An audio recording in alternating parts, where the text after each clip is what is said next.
नमस्कार दोस्तों, मैं अर्जुन आपका स्वागत करता हूँ स्टे बाय अर्जुन के यूट्यूब चैनल में। तो दोस्तों, आज की हमारी क्लास है नागरिकता यानी सिटीजनशिप के बारे में जो है आज की हमारी दूसरी क्लास है। तो दोस्तों, वीडियो को अंत तक जरूर देखना ताकि सभी क्वेश्चन जो है आपको आसानी से याद हो जाएँ। साथ ही दोस्तों, अगर आप हमारे चैनल पर पहली बार आएँ तो हमारे चैनल को भी सब्सक्राइब कर लीजिएगा, साथ ही बेल आइकन को प्रेस कर लीजिएगा ताकि हमारे आने वाले वीडियो का नोटिफिकेशन जो है आप तक पहुंचता रहे। चलिए दोस्तों, वीडियो को स्टार्ट करते हैं। तो आज की क्लास में हम जानने वाले हैं नागरिकता के बारे में और आज की हो जाती है हमारी दूसरी क्लास।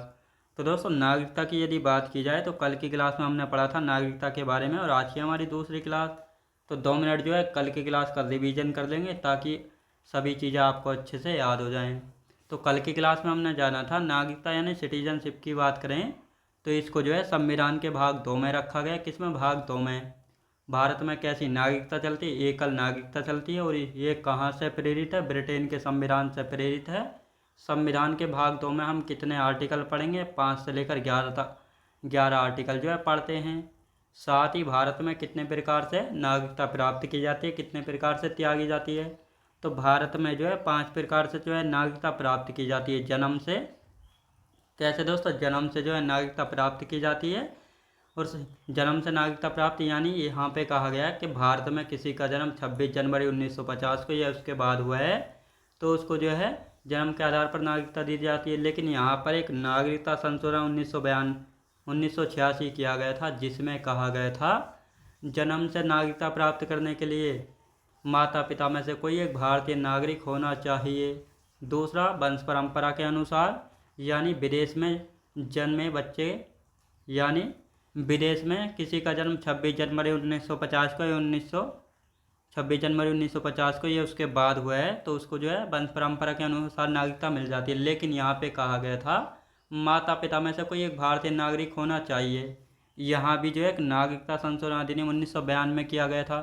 यहाँ पे कहा गया था वंश परंपरा से जो है नागरिकता प्राप्त करने के लिए जो है माता पिता में से कोई एक भारतीय नागरिक होना चाहिए। क्या होना चाहिए? भारतीय नागरिक जो है होना चाहिए। लेकिन यहाँ पर जो है क्या किया गया था? 3 दिसंबर 1904 को जो है यहाँ पे एक छोटा सा बदलाव जो है किया गया था। कहा गया था माता की नागरिकता के आधार पर जो है वंश परंपरा के अनुसार नागरिकता नहीं मिलेगी और इसके लिए कंडीशन यानी शर्त रख दी गई थी कि 1 साल के भीतर जन्मे बच्चे का जो है रजिस्ट्रेशन कराना होगा वाणिज्यिक दूतावास में। याद रखेंगे, तब जो है मिलेगी।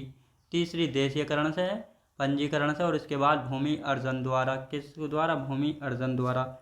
भूमि अर्जन द्वारा मतलब मान लेते हैं भारत जो है पाकिस्तान, बांग्लादेश या पीओके में से किसी को अगर भारत में शामिल करता है या विलय करता है तो इस पर जो भी सदस्य जो भी नागरिक रहते हैं उन सभी को जो है भूमि अर्जन के द्वारा भारत की नागरिकता प्राप्त हो जाएगी। तो ये आपको याद रखना है। 3 प्रकार से त्यागी जा सकती है। परित्याग यानी कोई व्यक्ति अपनी इच्छा से जो है दूसरे देश की नागरिकता ग्रहण कर लेता है तो वह जो है भारत की नागरिकता छोड़ देता है। पर्यवसान से मतलब ऐसा है कि कोई व्यक्ति भारत में रहते हुए भी किसी अन्य देश की नागरिकता प्राप्त कर लेता है तो उसकी भारतीय नागरिकता समाप्त हो जाएगी क्योंकि भारत में एकल नागरिकता चलती है। तीसरा है वंचित किया जाना। वंचित किया जाने में कई पॉइंट है, जैसे भारत में रहते हुए संविधान का अतिक्रमण करना या संविधान का उल्लंघन करना तो उसकी भारत की नागरिकता छीनी जा सकती है। साथ ही युद्ध काल के समय शत्रु का साथ देना, जैसे मान लेते हैं भारत और पाकिस्तान का युद्ध चल रहा है, कोई व्यक्ति या नागरिक जो है भारत की सहायता करने के बजाय पाकिस्तान की सहायता कर रहा है तो इसीलिए जो है उसकी नागरिकता छीनी जा सकती है। और यहाँ पे हम बात करेंगे कोई भारतीय महिला जो किसी विदेशी से शादी कर लेती है और वहाँ पर जो है उसके साथ चली जाती है तो उसकी भारतीय नागरिकता जो है समाप्त हो जाती है। तो ये आपको याद रखना है। तो इन सभी के बारे में हमने कल की क्लास में पढ़ा था और आज की क्लास में हम आर्टिकल से शुरू करेंगे और कितने जो है अब तक नागरिकता संशोधन अधिनियम हो चुके हैं उसके बारे में पढ़ेंगे। तो संविधान में नागरिकता संबंधित प्रावधान, जैसे आर्टिकल 5 कहता है संविधान के प्रारंभ पर नागरिकता के बारे में। आर्टिकल 5 कहता है संविधान के प्रारंभ पर नागरिकता के बारे में। आर्टिकल 6 कहता है पाकिस्तान से भारत आने वाले व्यक्ति। आर्टिकल 7 कहता है भारत से पाकिस्तान जाने वाले व्यक्ति। आर्टिकल 8 कहता है भारत के बाहर रहने वाला भारतीय उद्भव के कुछ व्यक्तियों की नागरिकता के प्रावधान। यानी यहाँ पे कहा गया भारतीय उद्भव से मतलब है यानी कोई ऐसा व्यक्ति जिसका जन्म जो है भारत में हुआ है लेकिन वह विदेश की नागरिकता रहकर विदेश में रह रहा है तो उसको जो है भारतीय मूल का व्यक्ति जो है कहेंगे। तो ये आर्टिकल 8 में बताया गया है। अब आर्टिकल 9 की हम बात कर लेते हैं। आर्टिकल 9 आर्टिकल से मतलब होता है दोस्तों अनुच्छेद, तो बिल्कुल टेंशन नहीं लेना, ना ही कंफ्यूज होना। आर्टिकल 9, यदि कोई व्यक्ति अपनी इच्छा से विदेश की नागरिकता स्वीकार कर लेता है तो उसकी भारतीय नागरिकता स्वतः ही समाप्त हो जाएगी, यानी अपने आप ही समाप्त हो जाएगी। आर्टिकल 9 में कहा गया है कि यदि कोई व्यक्ति अपनी इच्छा से विदेश की नागरिकता ग्रहण करता है, स्वीकार कर लेता है, तो उसकी भारतीय नागरिकता अपने आप स्वतः यानी समाप्त हो जाएगी। आर्टिकल 10 कहता है किसी व्यक्ति की नागरिकता संसदीय विधि द्वारा ली जा सकती है, नागरिकता का बना रहना, ये आर्टिकल 10 में जो है दिया गया है। आर्टिकल 11 कहता है संसद को नागरिकता से संबंधित कानून बनाने का अधिकार आर्टिकल 11 में प्राप्त है, यानी जो संसद यानी पार्लियामेंट है, इसको नागरिकता से संबंधित कानून बनाने का जो अधिकार है किस आर्टिकल में? आर्टिकल 11 में। तो ये आपको अच्छे से याद रखना है, किस में? आर्टिकल 11 में। अब महत्वपूर्ण नागरिकता संशोधन अधिनियम देख लेते हैं कि अब तक जो है नागरिकता से संबंधित कितने संशोधन किए गए हैं। 7 संशोधन किए गए हैं टोटल। लेकिन नागरिकता संशोधन अधिनियम 1955 में कितनी बार किए गए हैं? 6 संशोधन किए गए हैं। तो इसको हम देखेंगे। यानी महत्वपूर्ण नागरिकता संशोधन अधिनियम पहला हुआ था नागरिकता संशोधन अधिनियम 1955 में। इसके बाद जो है बाकी के 6 संशोधन जो है इसी नागरिकता संशोधन अधिनियम 1955 में किए गए थे। नागरिकता संशोधन 1955 1986 में, नागरिकता संशोधन अधिनियम 1992 में किया गया, नागरिकता संशोधन अधिनियम 2003 में, नागरिकता संशोधन अधिनियम 2005 में, नागरिकता संशोधन अधिनियम 2015 में, और इसके बाद नागरिकता संशोधन अधिनियम 2019 में। और इस नागरिकता संशोधन अधिनियम 2019 के तहत जो है 11 वर्ष अवधि से घटाकर जो है कितनी अवधि कर दी गई है? 5 वर्ष की अवधि जो है कर दी गई है। तो ये आपको याद रखना है। अब यहाँ पे एक नोट लिखेंगे, नागरिकता संशोधन अधिनियम 1955 में अब तक 6 बार संशोधन हो चुका है। ये क्वेश्चन पूछा जा चुका है कि नागरिकता संशोधन अधिनियम 1955 में जो है अब तक कितनी बार संशोधन हो चुका है? 6 बार हो चुका है। तो ये आपको याद रखना है। और ये हमारा टॉपिक हो गया है कंप्लीट, यानी नागरिकता से संबंधित हमारा टॉपिक कंप्लीट हो चुका है। तो ये आप अच्छे से याद रखना। अब आते हैं हम अपना नया मौलिक टॉपिक जो है स्टार्ट करते हैं, जिसका नाम है मौलिक अधिकार, जिसको हम मूल अधिकार या फंडामेंटल राइट्स वगैरह जो है कहते हैं। अब दोस्तों यदि हम बात करते हैं मौलिक अधिकार या फंडामेंटल राइट्स की, तो सबसे पहले इसका विकास यानी डेवलपमेंट की देखेंगे कि वर्ल्ड में यानी विश्व में जो है सबसे पहले मूल अधिकार का विकास कहाँ पर हुआ था और किस देश में सबसे पहले इनकी बात जो है की गई थी। तो यहाँ पे विश्व की यदि बात करते हैं तो इनका विकास जो है ब्रिटेन में सबसे पहला माना जाता है, क्योंकि 1215 में जो है ब्रिटेन में एक राजा हुआ करते थे जिनका नाम है राजा सर जॉन। इनके द्वारा एक लिखित दस्तावेज पेश किया जाता है जिसमें जो है मूल अधिकारों की बात की गई थी। तो ये आपको याद रखना है।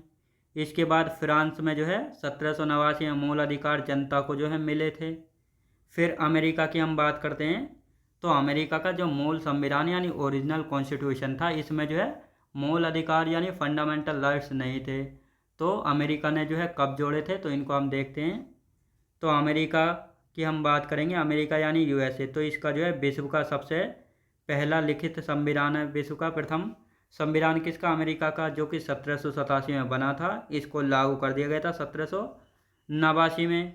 मूल अधिकार यानी फंडामेंटल राइट जोड़े थे 1791 में। कब दोस्तों? 1791 में। और भारत में भी जो है मूल अधिकार कहाँ से प्रेरित हैं? तो ये यहीं से प्राप्त हैं। कहाँ से? अमेरिका से प्रेरित हैं। अब देखेंगे भारतीय संविधान में मूल अधिकार यानी भारतीय संविधान में मूल अधिकार। तो भारत में जो है मूल अधिकारों की मांग कैसे हुई, सबसे पहले किसने की, तो इसके बारे में देखेंगे। तो भारतीय संविधान में मूल अधिकार की हम बात करेंगे तो इनका विकास जो है 1895 में स्वराज विधेयक के माध्यम से या द्वारा मूल अधिकार की मांग की गई थी। और ये स्वराज विधेयक जो है किसने पेश किया था? बीजी तिलक यानी बाल गंगाधर तिलक जी के द्वारा ये स्वराज विधेयक पेश किया गया था 1895 में। और इसमें जो है मूल अधिकारों की एक झलक दिखाई देती है। इसके बाद नेहरू समिति बनाई जाती है जिसके द्वारा मूल अधिकारों की मांग की जाती है, और इसके अध्यक्ष थे मोतीलाल नेहरू।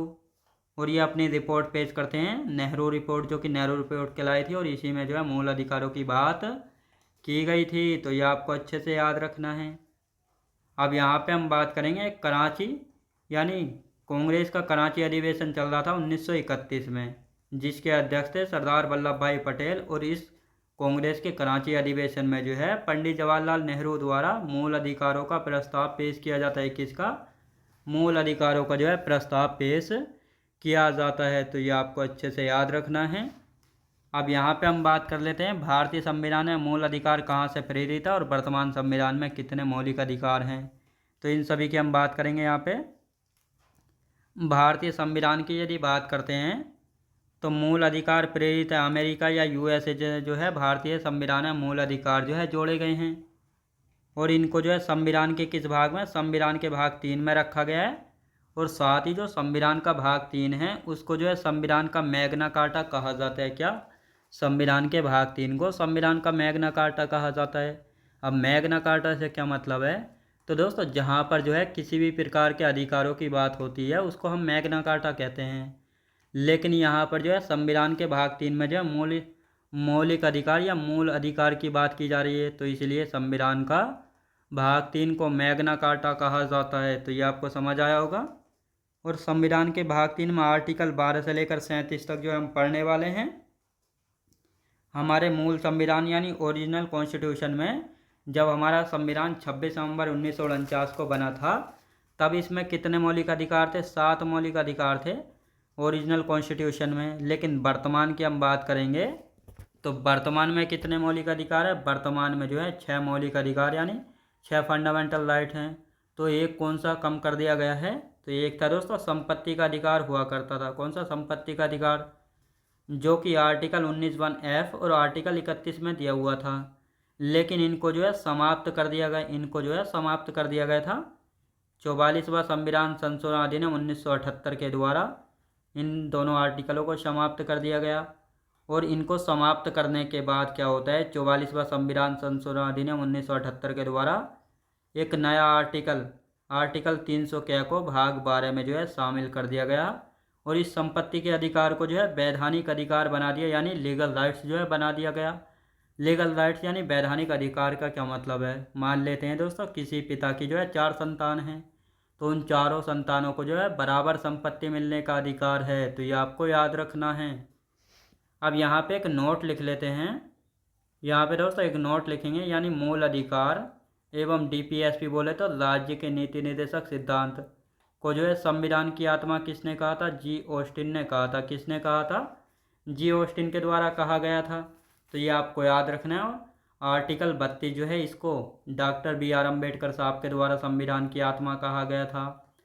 प्रस्तावना को संविधान की आत्मा किसने कहा था? ठाकुरदास भार्गव ने कहा था। प्रस्तावना संविधान की मूल आत्मा है किसने? मोहम्मद हिदायतुल्लाह ने कहा था। तो ये 4 क्वेश्चन है, चारों में अलग अलग दिया हुआ है, तो बिल्कुल अच्छे से इनको याद रखेंगे। अभी आपको पता लग गया होगा वर्तमान में कौन कौन से मौलिक अधिकार बचे हैं और मूल संविधान में कौन कौन से। तो इन सभी के बारे में जो है कल से हम पढ़ेंगे, यानी कल की क्लास में हम अच्छे से पढ़ेंगे वर्तमान में अब कौन कौन से बचे हैं।